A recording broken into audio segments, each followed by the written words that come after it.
All right, what's happening, y'all? It's your boy Rico from Street Scores. And of course, as you can see, I'm not at home. I'm recording this from my iPhone. But of course, I still have all of my editing capabilities. But man, y'all just bear with me while I'm gone. Of course, my mic isn't as good right now as well, but we're going to get through it.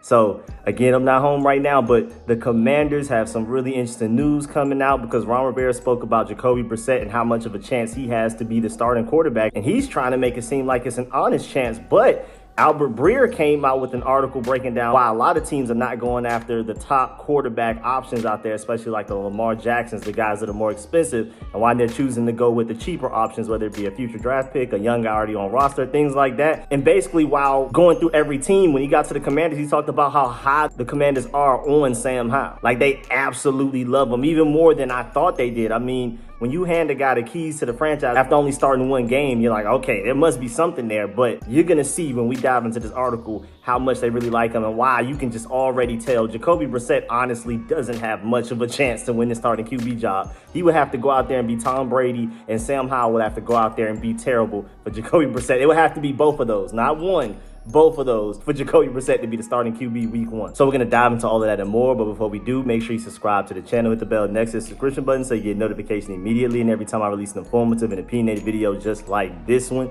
make sure you stay tuned. Of course, since I'm gone, we will not be having the Sunday live streams. So stay tuned until I come back with those. But as soon as I get back, man, this is draft season. We're hitting the ground running. Film sessions, mock drafts, player profiles on a lot of the draft prospects. I'm going to keep updating y'all on all of the targeted players that the Commanders already have confirmed interest in, all of those type of things. So make sure you stay tuned. Without further ado, let's get it.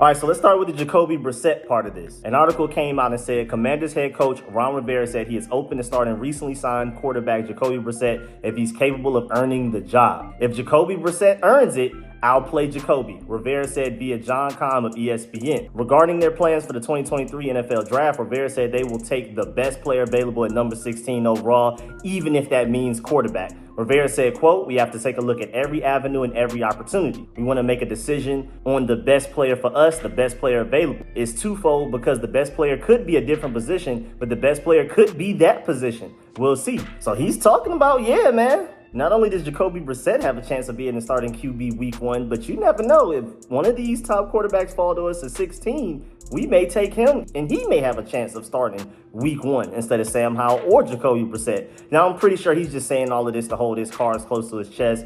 I mean, I feel like if anything, if one of those top quarterbacks like a Will Levis or an Anthony Richardson makes it to 16, the Commanders honestly will be happy, not because they want to take them, but because that would be excellent trade back bait. A team would be more likely to trade up for our 16th overall pick, which I'm pretty sure the Commanders do. They want to trade back. I'm pretty sure. It just makes the most sense. Unless Christian Gonzalez or Devon Witherspoon or another top player at their position makes it down to that 16th overall pick, it would just be smarter in general for the Commanders to trade back. And the Commanders already showed last year that they're willing to, even when Kyle Hamilton and Jamison Williams were available. And I was upset at that trade back. This year, I even think trading back is the smartest option. So I know they do because they did it when I felt like it wasn't. And again, if Anthony Richardson or one of those guys makes it there, they're going to be really happy, not because they want to draft him, but because, okay, now we can get a nice little package for somebody to trade up. Because you know if somebody's trading up for a quarterback, you can tax them a little bit. So that's really interesting news. But most importantly, again, Ron Rivera did say that Jacoby Brissett has an honest chance of being the starting quarterback week one if he earns it. But again, I think that's just talk to motivate Sam Howell. I mean, of course, Jacoby Brissett is going in trying to get that starting job. But at the end of the day, he's shown from several teams that he's been on that he's willing to hold the clipboard. Well, now it's like an iPad or whatever, the tablet. But either way, Jacoby Brissett is that type of veteran to where if you're the starting quarterback ahead of him, you're not looking over your shoulder. Like how RG3 had to look over his shoulder with Kirk Cousins in the building. Sam Howell will not have to do that with Jacoby Brissett. Jacoby Brissett knows his role. He's chilling. Of course, he's going to go out there and push Sam Howell, but he's chilling. But I'm pretty sure Ron Rivera is saying these things, especially out loud to the public. I mean, they're not going to say anything that really affects the team out loud to the public because they don't want other teams to be able to build strategies against them. So, first of all, whenever Ron Rivera and Martin Mayhew say things out loud, it's always like take it with a grain of salt because this is information they want you to hear. This is information they want the other 31 teams to hear so they can basically take the bait type of thing. So, at that point, don't really read into that too much anyway. But of course, I think it's mostly to motivate Sam Howell, to put it out there like, hey man, Sam Howell, play around. Jacoby Brissett can end up being the week 1 starter. This cannot be a team. And then you end up in QB purgatory, bouncing from team to team. That can happen. Remember, you're a first-round talent, but you were a 5th-round pick. Better step up so you can be able to start week 1. The article also continued to say, as for whether the team looked into acquiring Ravens quarterback Lamar Jackson, Rivera responded, Jackson has never been an option for the team. Rivera said, quote, we never did. We didn't feel it was suited what we wanted to do. I know he's a tremendous talent. I know he's a player that can impact our team. I just didn't think that was the direction for us as a team, unquote. Just wanted to mention that while we were here, but that's not very important. All right, so now let's get to the Albert Breer article where he's breaking down everything behind the scenes from the Commanders from a bunch of trustworthy sources. This is the information you probably want to read into. I already told you not to invest any real thought and effort into any coaches speak that people put out there out loud for other 31 NFL teams to hear. But when it's this insider stuff, as long as you trust the source like an Albert Breer or like a John Kahn, I think it's safe to believe in it. Don't put it on your chips on it. Don't bet your life savings on it. But these type of sources, I feel like it's safer to trust as long as you trust the source more than what Rivera and Martin Mayhew say out loud. Because again, they're only saying what they want you to hear, what they want you to know, what they want you to think. But Albert Breer said for the Commanders, it was first what defensive players would tell their coaches when Howell was running the scout team. Plus how the receivers would say he was throwing them open and using leverage against the defense. Then, when Wentz went to IR and Howell became the backup, the staff got to see what he'd learned and how he'd self-correct. That's huge. Self-correction as a growing quarterback, really any player in any sport, but especially quarterback in the NFL. When you self-correct, when you make a mistake and you already know what mistake you made, why you made it, and how you can improve on it without the coaches having to tell you, that's huge. That's like probably the biggest thing. Throwing receivers open and self-correction so far out of the things that we've noted. But also when the opposing defense is like, hey, coaches, y'all may want to really look into this guy. This guy has something. That's something serious. These are the guys going against him. I mean, granted, it's not like the starters like Jonathan Allen and those guys, but these defensive players are like, hey, man, he's killing us right now. You may want to take notice. And then the article continues. And then finally in the season finale against the Cowboys, all that those coaches had seen and heard came together to give away to the thought that Howell deserved a real shot. There was also the fact that the Commanders had a 2nd/3rd round grade on him in 2022. And that was a couple of Washington scouts before Howell dipped a little in his final college season. And then they had a 6.4 and 6.7 preseason grade, starting level grades on him from what he did in the preseason. So that's also some really interesting news there as well. The Commanders had a 2nd, 3rd round grade on him in 2022, and they were probably way higher on him 1st round level before that season where his draft stock fell. But they definitely, at the very least, going into that draft, did not see him as a 5th round grade. And again, Rivera's even said it. They felt like he was a 2nd, 3rd round player, 1st round talent. And the only reason they didn't take him that soon is because they weren't necessarily looking for quarterback. They felt like Carson Wentz could actually be that guy. They potentially believed in Carson Wentz that much to where they weren't even trying to get Sam Howell. It just got to the point where they were in the 5th round and they were like, man, Sam Howell is still here? We got to take him. You never know what may happen. And then as you can see, we saw what happened. Taylor Heinicke was not a franchise quarterback. Carson Wentz didn't work out at all. So we're lucky that he slid to the 5th round. And we're lucky that they had that forward thinking there where it's like, man, this is really potentially a good quarterback, a good starting level quarterback at the NFL level with some potential. And at this point in the 5th round, why not take him? He's easily the best player available by far. You should definitely have to take him, even if we didn't necessarily go into this draft looking for a quarterback. So the Commanders are in love with this guy, basically. I mean, again, like I said earlier, when you put the whole franchise on a technically redshirt freshman quarterback, and Sam Howell, he only played 1 real game last year, and he only threw 19 passes, only completed 11 of them in that game. This is a redshirt freshman year coming up. This is his redshirt rookie year. This is not his 2nd year at all. He's still a rookie to me. And when you're deciding to put the whole season on his back with him basically being the starter, he hasn't been named the starter, but he's QB1 at the very least going into training camp and all these mini camps, OTAs, all of that type of stuff, that shows that you truly believe in this guy already, just on the surface. But also, when you look behind the scenes and you hear these things about how hyped they were about him based on things they were just seeing in practice, first of all, it makes me wonder, why didn't they start him all the way back when Carson Wentz got hurt? Now, granted, I've already said it. I was saying it then, during the season. Throw Sam Howell out there. Of course, at that time, going into that Packers game after that Bears game, Taylor Heineke gives you the best chance to win that soon. Easily. But my argument has always been, it doesn't matter if he gives you the best chance to win against the Green Bay Packers. Who gives you the best chance to win going through November and December? And I feel like if we would have started Sam Howell against the Packers game, again, the game right after Carson Wentz got hurt, Taylor Heineke gives you the best chance to win that game. But Sam Howell, after a while, improves and learns and takes his lumps and just gets better and better. And by the time we play those Giants twice in a row with the bye week in between, we probably win both of those games because Sam Howell is just that much better than Taylor Heineke at that point. You never know. We probably beat the Browns. We more than likely make the playoffs. I feel like that just a little bit of a margin of difference going from Taylor Heineke and Carson Wentz to Sam Howell would have been enough for us to at the very least make the playoffs. Remember, Taylor Heineke and Carson Wentz were like in the 30s in QBR, like worse than other teams' backups.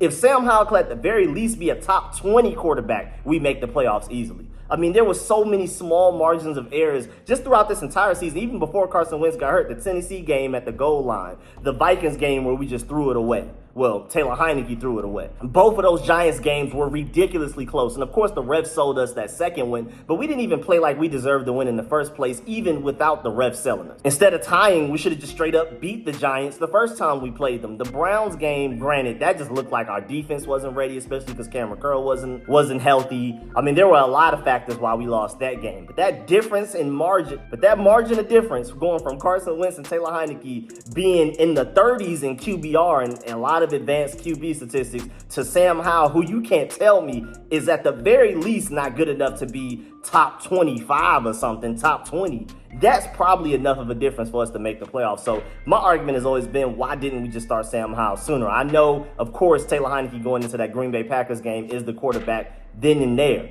But if we're trying to make a playoff run, going deeper into the season, Sam Howell made more sense. If Carson Wentz would have gotten hurt like late November, early December, I could see the argument for Taylor Heineke. But Carson Wentz got hurt with like 7 games remaining. At some point, Sam Howell would have figured it out before that Cowboys game. We probably would have won more games. So that's always been my debate on that. And it further proves my point that the Commanders were really hype about him in practice, but they were afraid of throwing him out there. And I would have preferred if they did. I would have loved to have seen what would have happened, but it is what it is. But then continuing from the article, Albert Breer brings up the fact that coming out of 2022, Rivera GM, Martin Mayhew, and personnel chief Marty Herney asked an interesting question of themselves. Was all of that money allocated effectively? There's a lesson people learn, Rivera says. Look at what Philadelphia was able to do for a couple of years. That's one of the things we looked at. Look at Philadelphia. Look at Cincinnati. I mean, these are teams that are doing well with these quarterbacks, and they were on their rookie contracts. Look at what that means for them. They were able to find good teams, they got themselves in the playoffs, and they were able to keep good players. Hey, man, I've been saying this for so many years. This is why I've been like, draft a quarterback. Stop picking up these quarterbacks in free agency. Please stop picking up these random guys, signing them, trading for them, whatever. Even going back to Alex Smith, I've been saying draft a quarterback this entire time. But don't just reach and draft a guy that you don't love. Don't let Dan Snyder call in the pick from the yacht. That does not count. I'm talking about draft a guy that you've fallen in love with. I said trade up for Justin Fields if we had to. And now look at him. But the main point is that even Rivera is acknowledging here, a quarterback on a rookie contract is your best window of opportunity to make a Super Bowl. It allows you to allocate so many more of your resources and so much more of your cap space towards other positions to where the team around that quarterback is so elite that the quarterback doesn't even have to be that great. And you at the very least be a strong playoff contender and maybe even a Super Bowl contender. I mean, you saw how the Chiefs just immediately skyrocketed with Pat Mahomes on his rookie contract. Josh Allen, once they paid him, they've just made it less and less further into the playoffs. The Cowboys, once they paid Dak Prescott and Ezekiel Elliott, how ugly it's gotten for them. And then the Eagles are eventually going to have to pay Jalen Hurts. You see so much talent leaving to go to other places to get their money because they know they're going to have to pay Jalen Hurts. No more rookie contract for him. And then Sam Howell is a 5th-round pick. His rookie contract money is even less than the 1st-round guys. But then Dak Prescott. It's actually crazy. When you think about it, Daniel Jones is the only 1st-round quarterback that's a starting quarterback in the NFC East right now. We're one of the best divisions in football, which is really interesting. But Dak Prescott, again, once they paid him, it got ugly. Daniel Jones, now that they paid him, they're struggling to pay Saquon Barkley. It's about to go downhill for them as well, even though The Eagles have a great coaching staff, even though they lost some guys. The Giants have a great coaching staff. So they're always going to be, at the very least, very good, even though they won't be able to pay top talent at different position groups now that they no longer have quarterbacks on rookie deals. For the Eagles, at least that's coming up soon. And the Cowboys have already been dealing with this for years. That's why they've been underperforming in the playoffs. You can't pay everybody, so Dak Prescott is having to go out there and pretty much carry a team that doesn't have elite talent. But there is a certain floor when you have a really good coaching staff, and I'm hoping that we have that with Eric Bieniemy, Jack Del Rio, and all of these guys. But the Giants are always going to be relevant because their coaching staff is that good. It doesn't matter how much you like or dislike Daniel Jones or any of those other guys. Their coaching staff is really good. They're always going to have a certain floor to them. Same thing with the Eagles. Even with them losing their offensive coordinator, they're going to be a certain type of good. And then, again, Jalen Hurts is just him, and they're drafting well. I mean, the fact that they have a pick in range, I think 10th overall to get Bijan Robinson is ridiculous. The moves that they've made, their GM, their president, they're just going stupid. So the Eagles are always going to be relevant and have a certain floor to them as well, just because the Eagles, at the very least, their quarterback is really good. I feel like Daniel Jones is slightly underrated, but most importantly, they have good coaching staffs. But at the end of the day, it's going to be hard for those Eagles to get back to the Super Bowl. And of course, there's a lot of luck involved. There's a lot of chance. There's a lot of fortune. But it's way harder to make it to the Super Bowl when your starting quarterback is eating up a large percentage of your cap space, especially if he isn't as good as Pat Mahomes, which is pretty much impossible because you can argue he's the best quarterback to ever touch a football already. For the Chiefs, it's different. They're breaking the rules because they have Pat Mahomes. Everybody else, once that top quarterback gets big time money, it's really difficult to keep an elite team together. So I'm just pointing out all of that to say that Sam Howell is your starting quarterback, 5th round pick. You at least got to try it. Because if he works out, and if he's at the very least a top 15 quarterback, he doesn't even have to be top 5, top 10. If he's just at least top 15, we are a strong playoff contender because the rest of our roster is very slept on. I mean, they were pretty much carrying Carson Wentz to Taylor Heineke last season. I don't know why people keep trying to give so much credit to Taylor Heineke. I'm from Atlanta. And I even realized Taylor Heineke, love him. Love the fact that he even beat the Falcons, the team I hate the most so much. Will always love him for that. But this team was carrying him. He was not carrying the team. So if Sam Howell can go out there and not be required to get carried, he ain't even have to carry himself. He doesn't have to carry. He doesn't have to go out there and be elite. Just be decent. Be good. Don't even have to be great or elite. Just be good. Be decent. And this is a strong playoff contender, especially after this draft, man. But yeah, man, that's the end of this video. Please get in the comment section. Let me know how you feel about everything discussed in this video. Please leave a like on this video if you liked it, if you learned anything. As always, man, I appreciate all the support, man. Shouts out to all of my sponsors, especially my Pro Bowl sponsors whose names just scrolling on the screen right now. Let me know how you feel about everything discussed in this video. The Sam Howell part of it, the Jacoby Brissett, Lamar Jackson even, and then the rookie quarterback on a rookie deal. Or, well, technically, yeah, we do have a rookie quarterback on a rookie deal because, again, he barely played last season. But just quarterbacks on rookie deals, period. How much of a Super Bowl window you have with that as an option. Let me know how you feel about everything. And, of course, I'm going to catch y'all later. Even though I'm not home, still coming with that heat. Catch y'all later. I'm out. Man, check me out, man. I got the pool table right here, man. We real official with it, man. Stop playing with us, man. Look at the view, boy. You feel me? It's real, man. It's real around here. Hold on. With the pool out there. People parasailing. Come on, now. It's real vacation right now. It's extra windy out there, though, man. You gotta be careful. Hold on to your hat. But, yeah, we got that back there. You see, that's where I was just recording that. Plant's fake, but you know what I'm saying? We're gonna ignore that. But, you know, I'm making this place feel at home. You feel me? You know your boy hitting the gym, too.